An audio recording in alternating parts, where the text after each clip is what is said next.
chairman of this August committee, other distinguished senators here present, stakeholders in this struggle. Say good morning to everybody.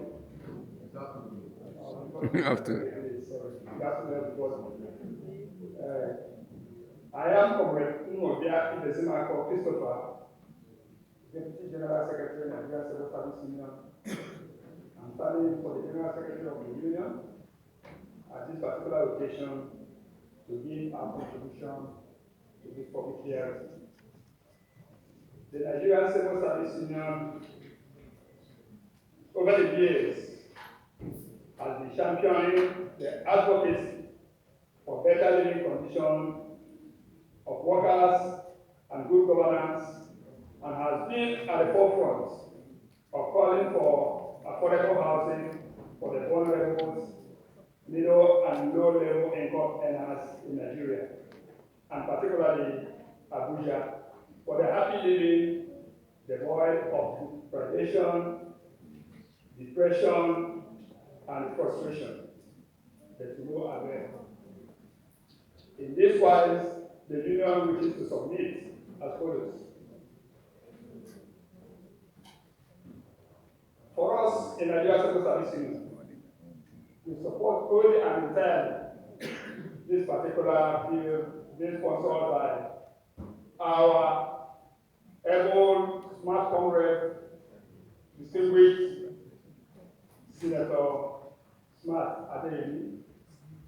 We are very grateful for this bill that we brought forth, and we give it our total support, except that we have to add one or two things, so that if all these areas are not been captured, when captured, the entire bill will give us exactly what we intended to achieve for the workers and the young people in Nigeria. So for us, we are looking at some concomitant issues that affect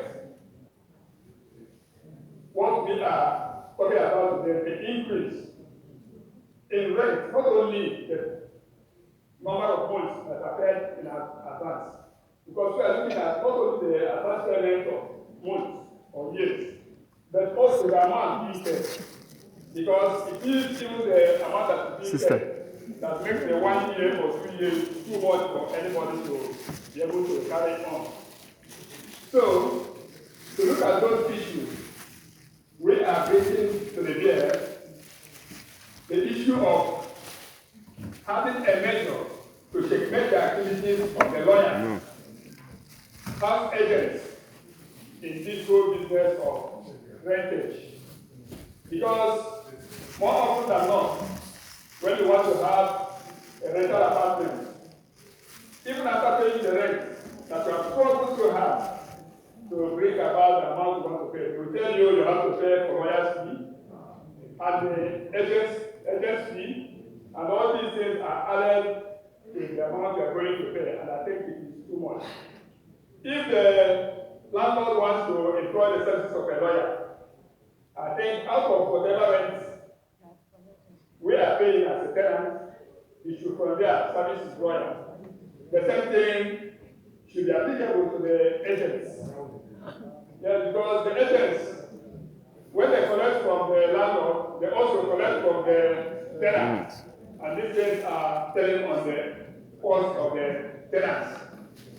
Then the other issue we want to look at, talking about the amount being paid, is the issue of having a benchmark for rent.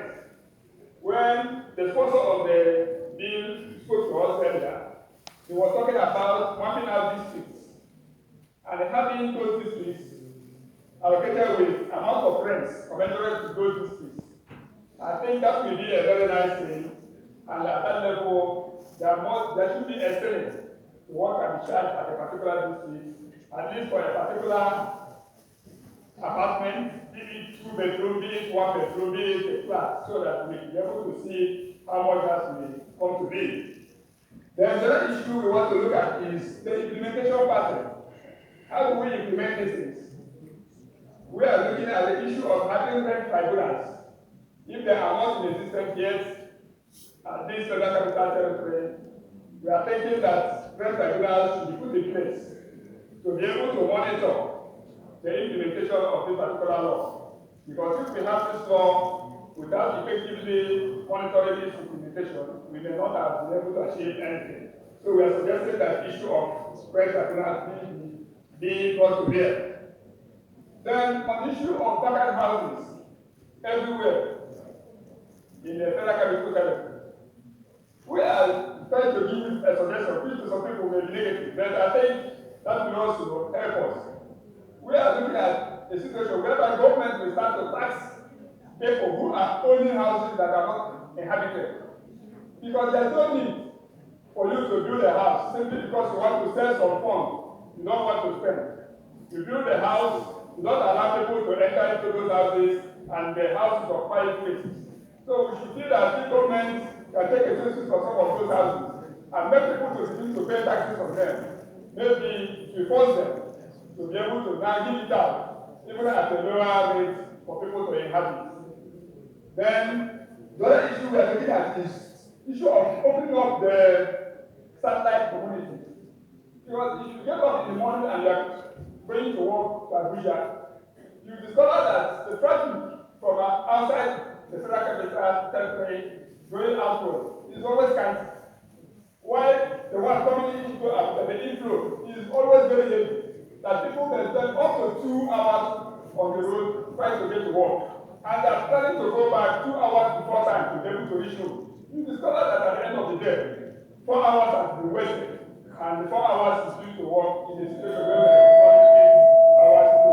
So we should look at the idea of getting the satellite communities, having houses there, and now allowing people to also be around there. And in addition to that, we need to add that the MPAs, which is concentrated at the heart of Abuja, is also part of the problem. Because everybody comes to Abuja for work. If we have some of these MPAs located at the satellite towns around, then people within that satellite towns can go to work those areas. And now those living inside Abuja can also work within Abuja, so that all these traffic problems can also be solved. So the centralization of the MPAs is also being suggested to help us attack the issue of a lot of people concentrating at one area. Then, for acquisition of land, we are always talking about land costs. Can't finance also become landlords one day.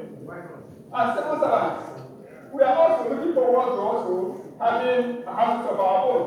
So we are looking at a situation where the government can assist us through the legislative provisions to acquire lands at a cheaper rate and be able to develop those lands.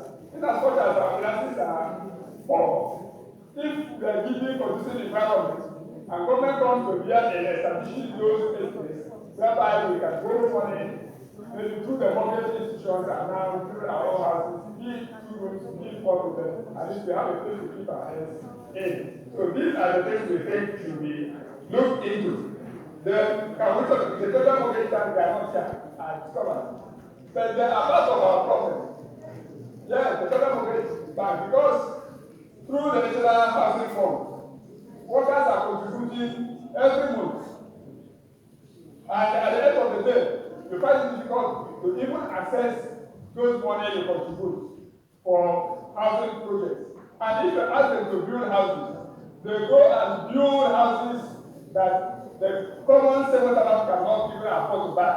Because they build, and now they want you to pay a huge amount of money, and those money you cannot be able to afford.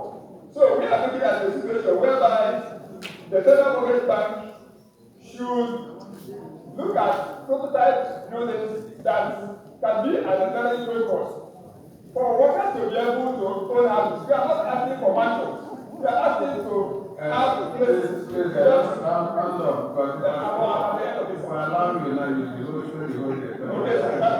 the last aspect of it. So to help us have prototype kinds of buildings where the civil servants can also buy into, have them as their own. At the end of the day, we will be owners of houses as well. So at this point, let me once more thank the sponsor of this bill for bringing this to bear.